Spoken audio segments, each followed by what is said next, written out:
Hey, welcome back to Tuesday afternoon.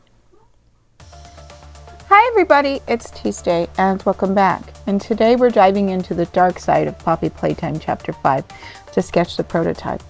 I'm going to be using Derwent Soft Graphite 12 set for this one. These are perfect for getting those deep, eerie shadows the prototype is known for. I'm actually still in the middle of a massive sculpture project that I wanted to have ready for this week, but it needs just a little bit more time.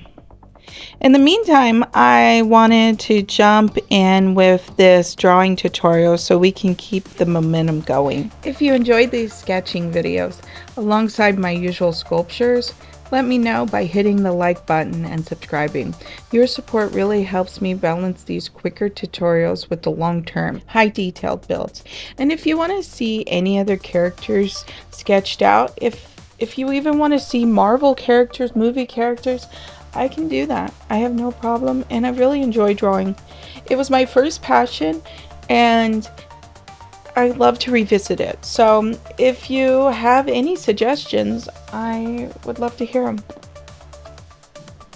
All right, now that we've got our basic proportions down, it's time to breathe some life, or maybe some nightmares, into the prototype. We're starting with the eyes and the iconic unsettling grin. When you're shading these hollow sockets, don't just go pitch black immediately. Start with a medium tone and layer it. We want it to look deep and vacant, like there's a consciousness, a mind hidden way back in the darkness. For the teeth, keep your lines sharp. This isn't just a skull, it's a piece of engineered horror. Now let's talk about the depth. The prototype is famous for being a mishmash of parts, so your shading needs to reflect that. I'm using a blending stump here to soften the edges of the jawline. Notice how I'm leaving a bit of highlights on the ridges. That's what gives it that 3D pop off the page feel. Don't be afraid to get your hands a little messy with the graphite. Smudging is actually your best friend when you're trying to create that grimy, abandoned factory texture. Moving up into the headpiece, since you're looking at Chapter 5's design, the silhouette is everything. Whether he's wearing a tattered cowl or an integrated part, you want the fabric to feel heavy. Use long sweeping strokes for the folds and then go back in with darker pencil to hit those deep creases. It's those high contrast shadows that really sell the menacing mastermind vibe. What do you guys think? All right. Now as we go, you're going to want to add some scary details, like the fine cracks in the surface and tiny highlights in the pupils. I'm using a fine point eraser. What would even be better is my mechanical eraser that for some reason I could not find, but maybe next time it will make an appearance. But what I'm going to do with the eraser, I'm going to use the fine point of it and pull some of the light back into the dark areas. It's these little touches that make the difference between a flat drawing and a character that looks like it's about to reach out and grab you. Hello, Milo.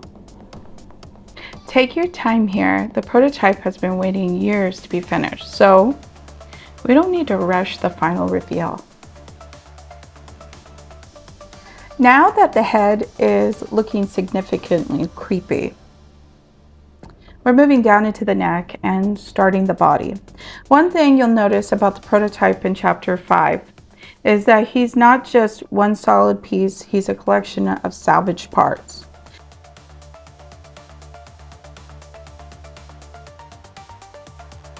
So we're just going to use a lighter touch here and map out the structure before I go heavy into the shadows.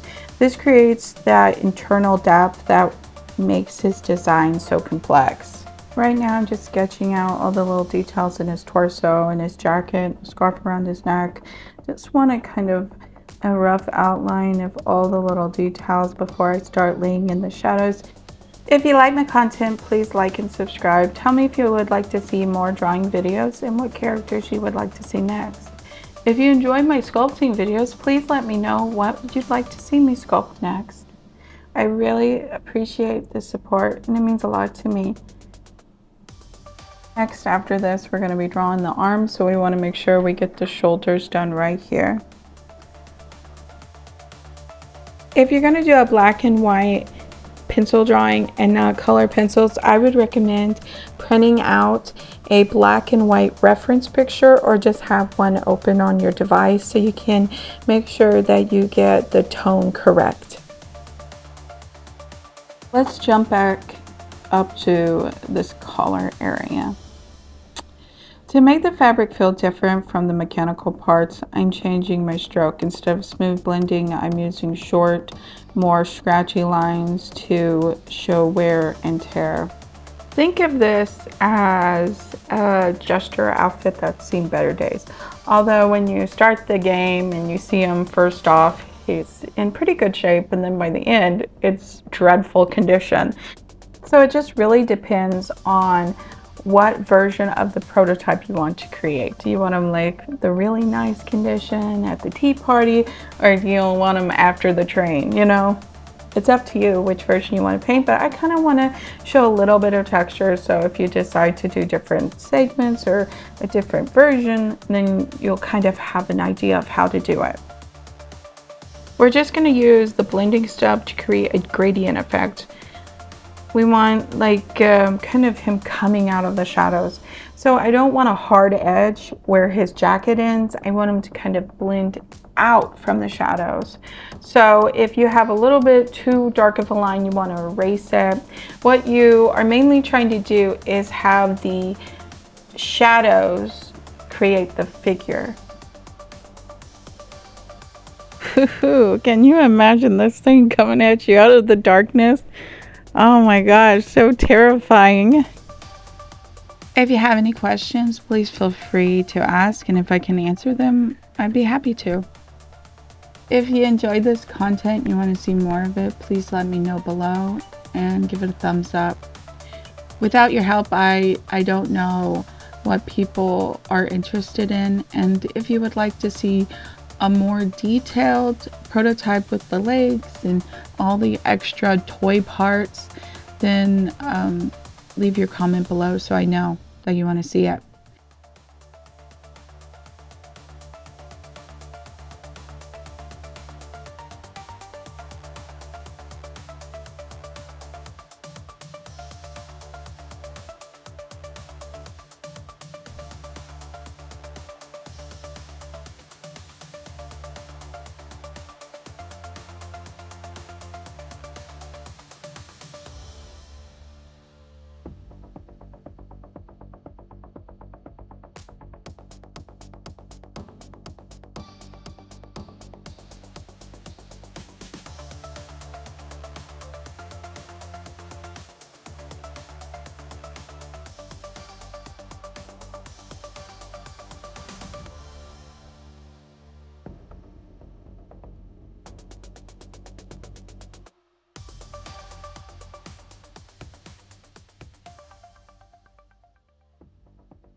Eraser isn't just for fixing mistakes. It's one of your best drawing tools. I'm using a fine point eraser to carve highlights back out of these dark sections. Almost there. Take a step back from your drawing for a second. Look for any area that feels too flat and add a bit more shadow. The prototype is a character defined by mystery, so the more we can hide parts of him in the darkness, the better. He's looking pretty terrifying, right? can't wait to see how the finished drawing turns out. I like it so far though.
And we're just adding the finishing touches here. I hope you enjoyed this, and if you want to see more of this type of content, please let me know below. I hope you all have a wonderful day. Thank you so much for watching. Bye!